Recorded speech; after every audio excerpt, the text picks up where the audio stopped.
င်္ဂလာပါရှင်ကျမတို့ရဲ့မိုးလေဝသသတင်းချန်နယ်လေးကကြိုဆိုလိုက်ပါတယ်။မိုးနှဲနေတဲ့မကွေးတိုင်းမေ23-24မှစ၍မိုးရွာနိုင်ခြေများလာပါတော့မည်။မေလ31အတွင်းမြန်မာပြည်အနှံ့မိုးရွာမည့်ရက်များရှိလာပါတော့မည်။ယခုခန့်မှန်းချက်သည်ကြိုတင်ခန့်မှန်းချက်ဖြစ်၍လေထုဖိအားပြောင်းလဲပါကမိုးရွာမည့်အခြေအနေလည်းပြောင်းလဲတတ်သည်ကိုသိထားစေချင်ပါသည်။မိုးမျှော်နေတဲ့အပူပိုင်းဒေသတွေမိုးလွတ်ပေးလိုက်ပြီးနော်။လာမယ့်မေလ21ရက်နေ့နေ့လယ်မွန်းလွဲပိုင်းညနေနောက်ပိုင်းမှစ၍ညပိုင်းထိဤဒေသတွေမိုးအေးနေပါလိမ့်မယ်။စလင်းကံမစင်ပောင်ဝဲမင်းလာမကွေးစကုပွင့်ဖြူငပဲဇေတုတ်တရာစင်ဖြူကျွန်း6ရေနံချောင်းဆက်သွားတောင်တွင်းကြီးမြို့တစ်နက်မောက်ပင်ကြောက်ပန်းတောင်တောင်စင်းညောင်ဦးပခုတ်ကူမြင်းချံပခန်းကြီးကမပေါလောင်းရှည်ကံပတ်လက်ကြောက်ထုမြိုင်ထီလင်းဂန့်ကောကနီရင်းမာပင်မုံရွာပူတလင်းရွှေဘိုဝက်လက်မန္တလေးစကိုင်းကြောက်ဆယ်မြစ်သားမိထီလာပျော်ပွဲရမဲသင်းပြင်းကြီးလွင်တက်ကုန်းနေပြီးတော့လေဝေးနွားထိုးကြီးမလှိုင်မင်းဘူးစတဲ့ဒေသတွေမိုးရွာလာပါလိမ့်မယ်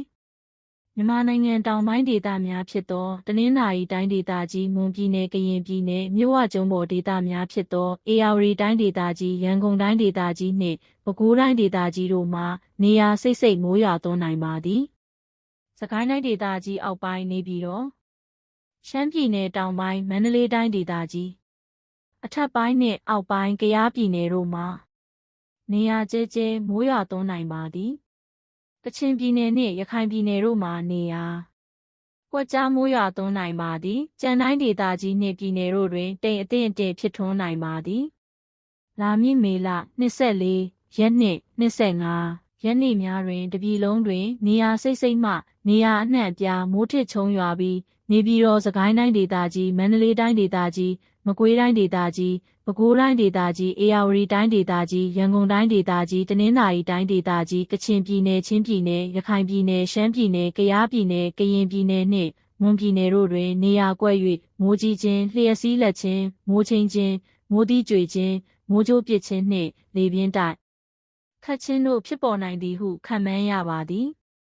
သို့ဖြစ်ပါ၍အဆိုပါရက်များအတွင်းမိုးရွာသွန်းခြင်းကြောင့်ဖြစ်ပေါ်လာနိုင်သည့်ရေကြီးခြင်းမြေပြိုခြင်းနှင့်လေပြင်းတိုက်ခတ်ခြင်းကြောင့်ဖြစ်ပေါ်လာနိုင်သည့်အဆောက်အအုံများတစ်ပင်တစ်ကိုင်းများဖိုင်ဘာလိုင်းနှင့်လျှက်စစ်ဓာတ်အားလိုင်းများပြိုကျရိုင်လဲခြင်းစသောသဘာဝဘေးအန္တရာယ်တို့ဖြစ်ပေါ်နိုင်သည့်အတွက်ကုန်းမြင့်ဒေသများအနီးတွင်နေထိုင်ကြသူများအနေဖြင့်မိုးကြိုးပစ်ခြင်းနှင့်မြေပြိုမှုအန္တရာယ်ကို၎င်းမြမကမ်းရိုးတန်းတစ်လျှောက်မြင့်ငယ်ချောင်းငယ်များအနီးနှင့်မြေနိမ့်ပိုင်းတွင်နေထိုင်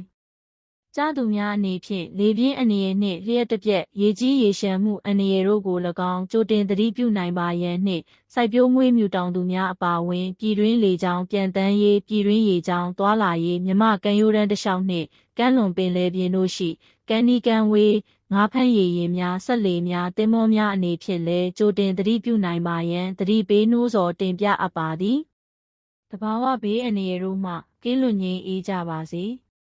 မိုးလေဝသသတင်းတွေကိုအချိန်နှင့်တပြေးညီသိရှိရဖို့ကျမတို့ရဲ့ channel လေးကို subscribe လေးလုပ်ထားပြီးအသစ်တင်တိုင်းသိရဖို့အတွက်ဘေးနားကခေါင်းလောင်းလေးကိုနှိပ်ထားပေးပါနော်။